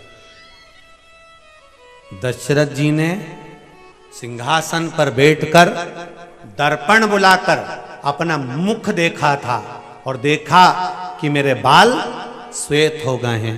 दर्पण, दशरथ जी ने जो खुद का मुख देखा वो दशरथ हैं, जो स्वयं का मुख देखे वो राम है, जो स्वयं का मुख दर्पण में देखे वो कृष्ण है, जो दर्पण में स्वयं अपना मुख देखे वो राम, वो दशरथ हैं, और जो दूसरे को मुख देखने का कहे वो रावण और कंस हैं। जैसे रावण ने कहा, विभीषण को भी कहा था, तुम मेरा होकर मुझे ज्ञान देता है, जा जरा दर्पण में मुख देख अपना। और रावण ने नंदी को भी कहा था, शंकर भगवान के गण को भी कहा, जा जरा दर्पण में मुख देख। जो बार बार दूसरे को मुख देखने का कहे, दूसरे पर उंगली उठाए, जरा मुख देख करा, जरा मुख देख करा, समझ लेना वो रावण ही हो सकता है। दूसरे पर उंगली उठाने से पहले, दूसरे पर अपशब्द कहने से पहले, दूसरे पर ताना देने से पहले, दूसरे को गाली देने से पहले, दूसरे पर अपशब्द कहने से पहले, दूसरे पर लांछन लगाने से पहले, दूसरे को वाणियों से अपशब्द कहने से पहले अपने भीतर झांक कर देखो कि तुम कैसे। दूसरे को दर्पण देखने का कहते हैं रावण। रावण कह रहे नंदी को कि जरा दर्पण में मुख देख कर आ। रावण ने विभीषण को भी कहा था कि जरा दर्पण में मुख देख कर आ। वो रावण राक्षस, असुर प्रवृत्ति का।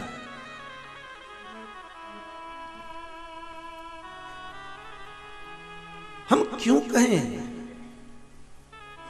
अरे तेरा ही दिया मैंने, खाया पिया है, तेरा शुक्रिया है, तेरा शुक्रिया। हम क्यों कहें, क्या किसको रोइए, चादर तान के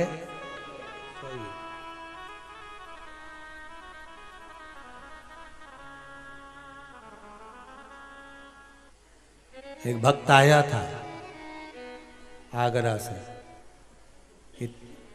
3 इधर चिपका गया, 3 इधर चिपका गया। एक में लिखा है तेरा क्या होगा रे कालिया।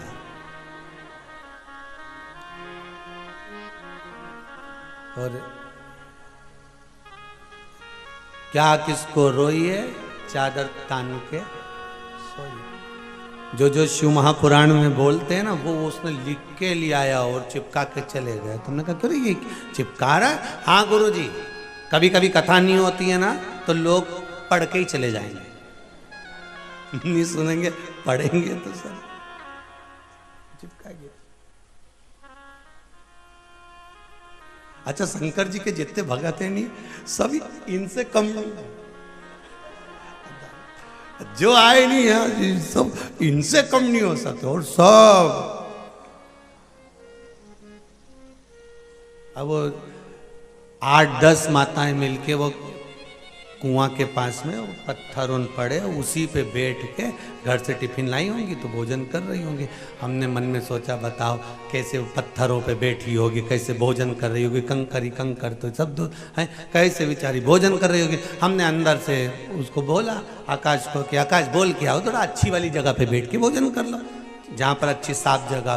तो वो तो कह नहीं, तो सब लिया तो सब।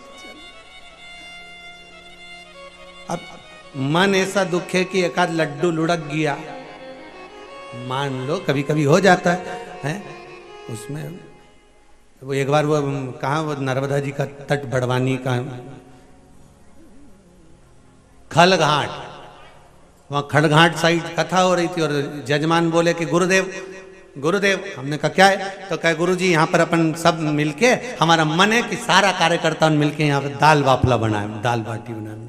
ठीक है बना ही लो, और बनाओगे नर्मदा जी का घाट, माई को भोग लग जाएगा, भोजन कर लेंगे, कोई बात नहीं, बनाओ।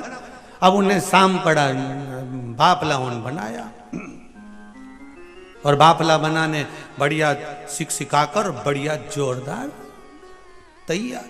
और जो तैयार ने सब जो खाना पड़े बाफला, एक बाजू में बैठा था मही का सरपंच साहब, और जो बाफला उसके पास आया और जो उन्हें बाफला के तोड़ा, और तोड़ते सी उनमें बाली बाल निकला,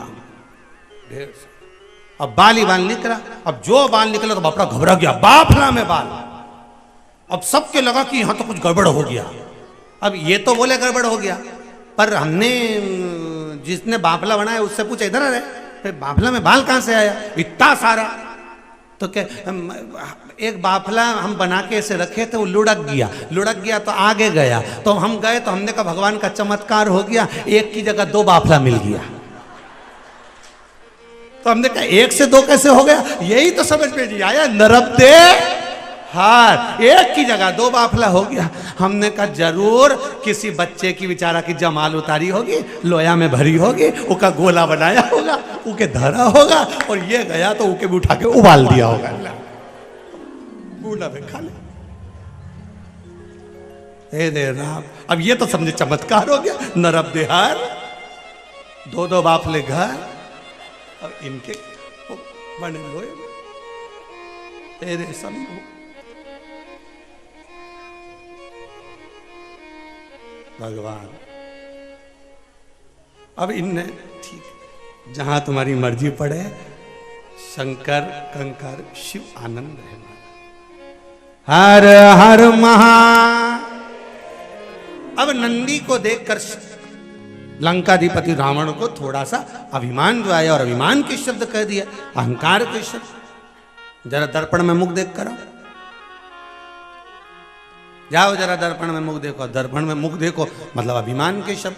नंदी को क्रोध आ गया और नंदी ने कहा, अब देखो नंदी शिव के साथ रहते हैं तो नंदी भले वृषभ का मुख लगा हो पर हृदय निर्मल है हमारा। सत्यम शिवम सुंदर, नंदी सुंदर है।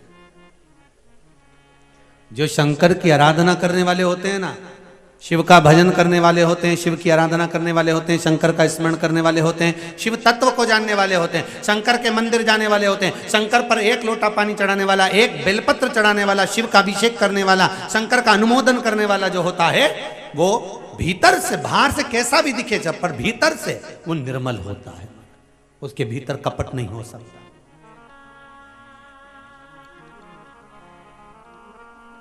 उसके भीतर कपट नहीं हो सकता, वो तो केवल भाव लेकर जाता है। भगवान शिव की कथा कर रही है। नंदी से कहा जरा अपना मुख देखिए। नंदी को क्रोध आया और नंदी ने कहा, रे लंकाधिपति रावण, ए लंकेश, लंका में निवास करता है तू, शिव की उपासना करने के बाद भी तू जान नहीं पाया शंकर के गणों के भाव को। शिव गणों का क्या भाव होता है, शंकर के गणों का क्या क्रम होता है, इसको जान नहीं पाया है तू। नंदी को क्रोध आया। दक्ष प्रजापति को श्राप दिया था कि तेरे को बकरे का मुख लगेगा। दक्ष प्रजापति को क्या श्राप दिया था कि तेरे को बकरे का मुख लगेगा, तेरे को बकरे का मुंह लगेगा।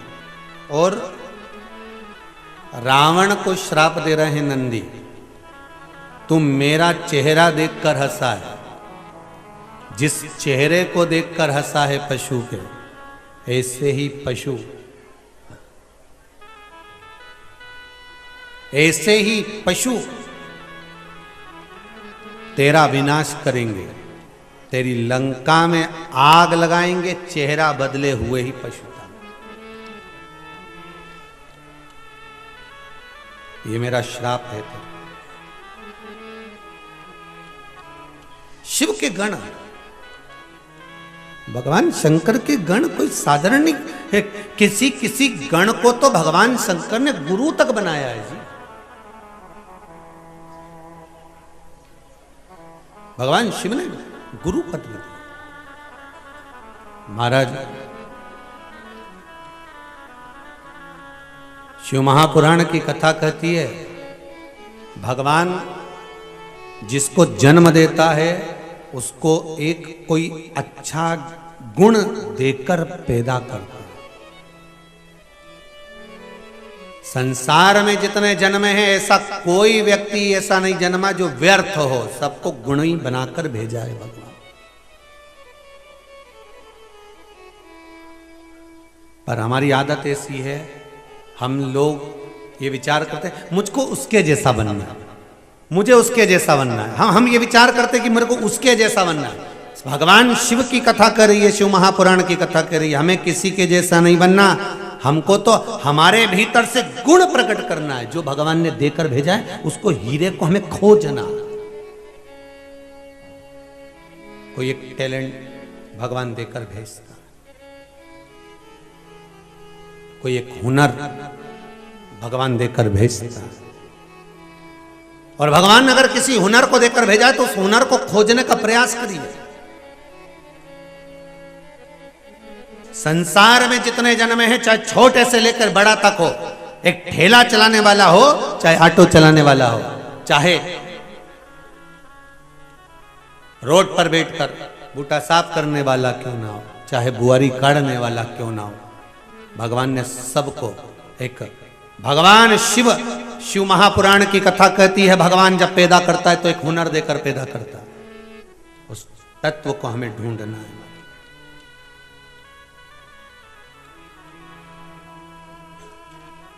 पर हम संसार में इतने भरमा जाते हैं कि हम अपने हुनर को भी ढूंढ नहीं पाते।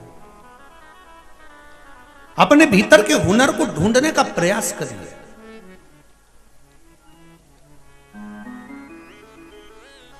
महाराज किसी ने पूछा, गुरुजी ये हुनर कैसे पता चलेगा कि हमारे भीतर कोई हुनर है?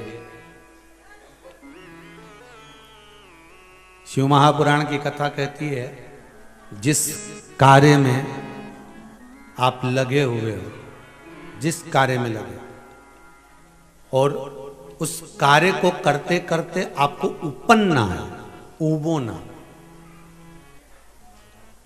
और 1 घंटा 2 घंटा नहीं, कम से कम 17 18 घंटे आप उस कार्य को कर रहे हो और उसमें आपको उपन्ना हो रही हो, और कुछ करने का नया विचार करा है। 18 घंटे तक लगातार वो कर्म करा और उसके बाद भी ये मन कर रहा है कि और करूं उसको। 18 घंटे तक उस कार्य को करने के बाद भी मन कर रहा है कि अब इसको और आगे बढ़ाना, और करना, और आगे बढ़ाना। बस समझ लो कि मेरे बाबा ने वही हुनर आपके जीवन में दिया, उसको निखारने का प्रयास करिए, उसको निखारिए।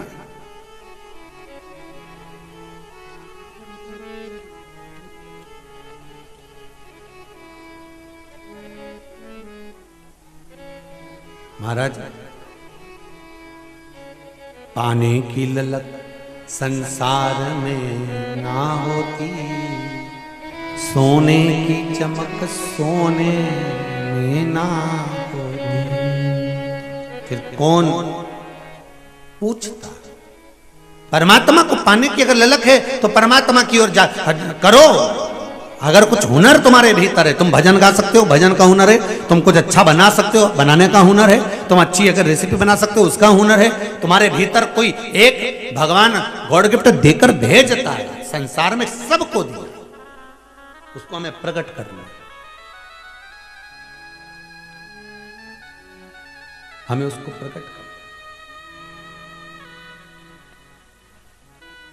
और बस भगवान से यही कहना, हमें दूसरे के भाग्य का मत देना प्रभु, हमें अपने भाग्य का देना, अपने भाग्य का।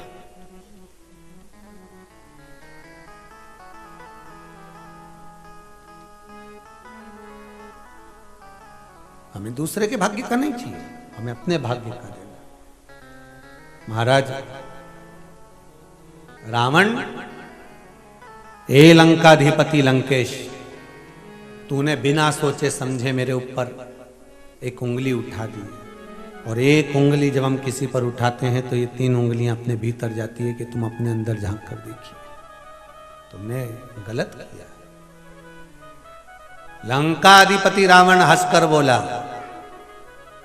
ठहाका लगाकर कहता है, अरे वृषभ नंदी, तू भूल गया मुझको? भगवान वृषभ ने कहा, नंदी ने कहा, मैं नहीं भूला, मैंने आपने मुझसे पूछा था तुम कौन हो, भूले तो तुम थे, मैं कहां भूला, मैं नहीं भूला, भूले तुम। और जैसे रावण भूल गया था भगवान के भक्त को, उसी तरह संसार में आकर हम भी भूल जाते हैं, हमें क्यों पैदा करा भगवान। हम तेरी दुनिया में आकर खो गए,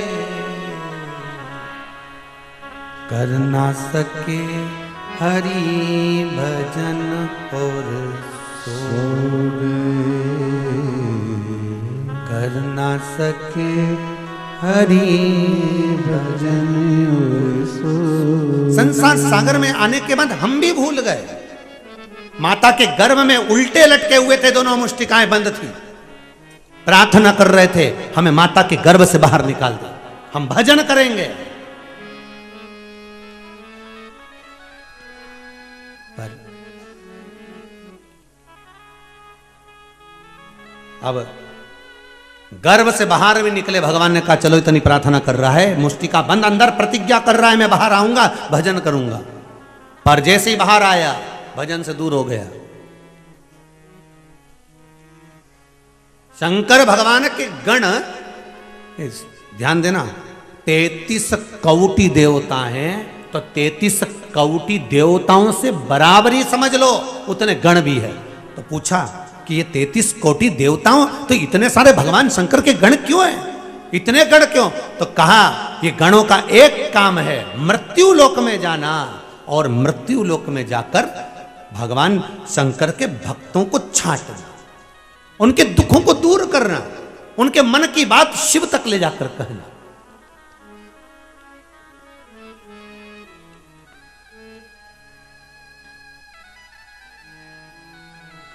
उनके हृदय की बात शंकर तक पहुंचाना, ये गणों का काम है। कई बार आप लोगों के मन में एक बात आती होगी कि आप जो सोचते हो कभी कभी वो एकदम हो जाता है। होता है कि नहीं होता? तुमने सोचा कि मुझे ये खाना है या मुझे ऐसा जाना है या मुझे ऐसा करना है और वो हो जाए। तुम्हें लगा कि मुझे मामा जी से मिलना, काका जी से मिलना और वो मिल जाए। तो ये मन की बात एकदम होती कैसे है? कौन जान जाता है मन की बात को? तो शिव महापुराण की कथा में शिव गण, शिव महापुराण की कथा कहती है भगवान शंकर के गण मृत्यु लोक में भ्रमण करते हैं। क्योंकि शिव कहां रहते हैं? मृत्यु लोक में। ब्रह्मा ब्रह्मलोक में, भगवान विष्णु वैकुंठ लोक में और मेरा शंकर मृत्यु लोक का देव है। जब मृत्यु लोक का देव अगर मृत्यु लोक में रह रहे हैं तो उनके गण भी मृत्यु लोक में भ्रमण कर रहे हैं, मृत्यु लोक में घूम रहे हैं। और मृत्यु लोक में भगवान शंकर के गण जब घूमने निकलते हैं तो आपके मन में क्या चल रहा है, आपकी चित्तवृत्ति में क्या चल रहा है, आपके भाव क्या कह रहे हैं, वो गण जान लेते हैं और शिव से कह देते हैं। इसीलिए आपसे हम बार बार कहते हैं कि शिव मंदिर जाइए, शंकर की आराधना करिए। अगर नहीं जा सकते तो शिव मंदिर का शिखर का दर्शन कर लो।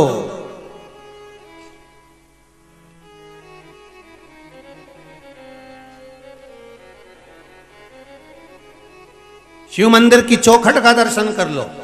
और वो भी नहीं कर सकते तो मन से श्री शिवाय नमस्तुभ्यं, श्री शिवाय नमस्तुभ्यं।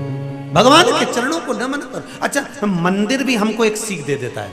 जिस मंदिर में हम दर्शन करने जाते हैं मंदिर भी हमको सीख दे रहा है। सोने का शिखर मंदिर के ऊपर लगा हुआ है। काय का शिखर लगा है? सोने का। पर लोग माथा शिखर पे भड़कते हैं कि जमीन पर? जम के बोलो जरा, जमीन पर। सोने का शिखर मंदिर के ऊपर लगा हुआ है पर लोग मस्तक भूमि पर रखते हैं। सोने के शिखर की कीमत ज्यादा है कि वो पत्थर की कीमत ज्यादा है? अगर हिसाब लगाओगे तो सोने के शिखर की कीमत ज्यादा है, पत्थर की तो कोई कीमत नहीं है। भगवान भी कहता है मेरे दरवाजे पर धन की कीमत नहीं है, मन की कीमत है। मन से नमन करोगे तो मिल जाए। शिव भी कहते हैं मेरे दरवाजे पर धन की कीमत नहीं है,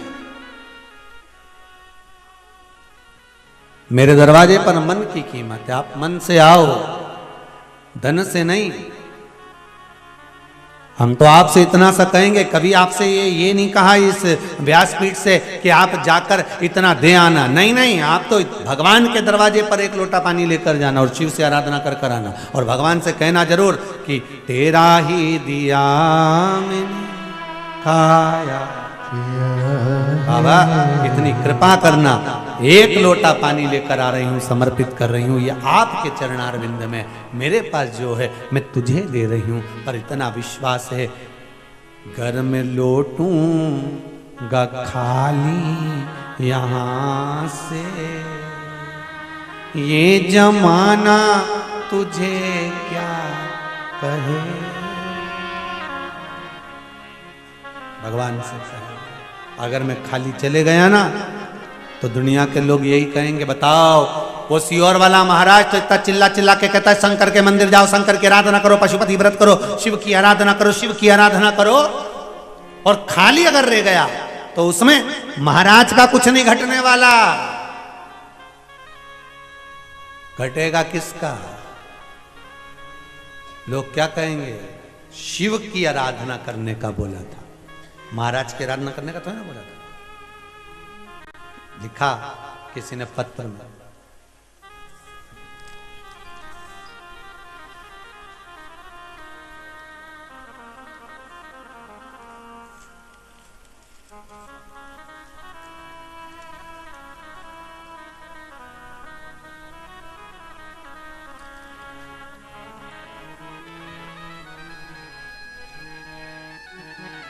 गुरुजी चरणों को नमन। मेरा नाम अमिता है और मैं आगरा से हूँ। कहीं बैठी हो तो मेरे मम्मी पापा और बाकी के घर वाले मेरी शादी को लेकर काफ़ी सालों से परेशान थे। इतनी जगह रिश्ते देखे पर नहीं हुए। मेरी मम्मी ने कहा पशुपति व्रत करना प्रारंभ कर। गुरुदेव पहला व्रत किया और बाबा की ऐसी कृपा हुई कि संबंध भी पक्का एक ही व्रत में हो गया। ये लिखा है पत्र में लिखा। कहीं बैठी हो तो बता दो। शिव आराधना, शंकर की आराधना होती है। एक पत्र और बड़ा सुंदर है, किसने लिखा? श्रीमती ममता गुप्ता, रायपुर जिला बड़वानी।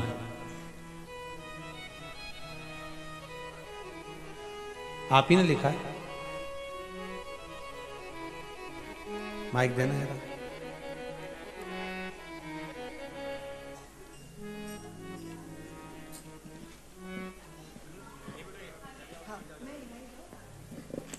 आपने पत्र में लिखा है गुरुदेव। श्री शिवाय नमस्ते। श्री शिवाय नमस्ते। कहाँ से आई हैं दीदी?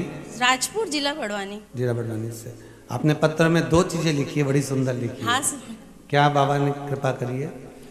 पशुपति व्रत किया था गुरुदेव। हाँ सर, हाँ गुरुजी। कल मैं पूजा करने गई और पूजा करके घर आई और मैंने अपने पति से कहा कि मुझे कुबरेश्वर धाम चलना है और आज मैं यहाँ आ गई गुरुदेव। बाबा ने बुला लिया।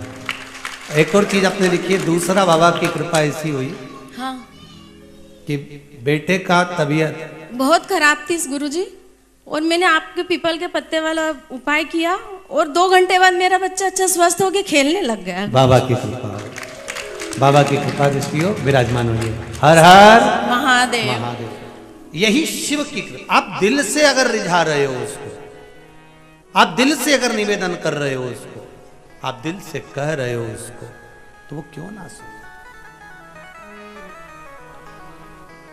घर में लौटूंगा खाली यहां से, ये जमाना तुझे कहेगा, तेरी चौखट पे ओ बोले बाबा, सर हमारा झुका ही रहेगा। बाबा अगर मैं खाली चले गया तो दुनिया के लोग क्या कहेंगे।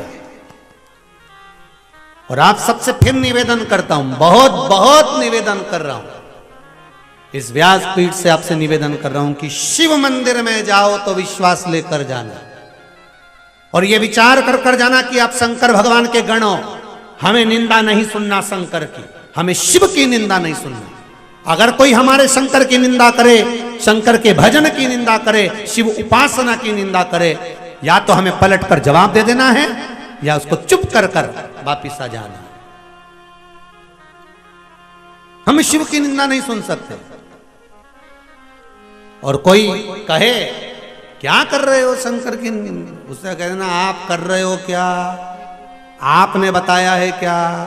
बस शांत रहिए, हमें शंकर की पूजन करने दीजिए। आप मत बोलो हमारे और शंकर के बीच में कोई नहीं आए। बस एक ही बात, आ बैठ मेरे पास तुझे, या शिव और हम, इसके सिवा शंकर और हमारे सिवा कोई।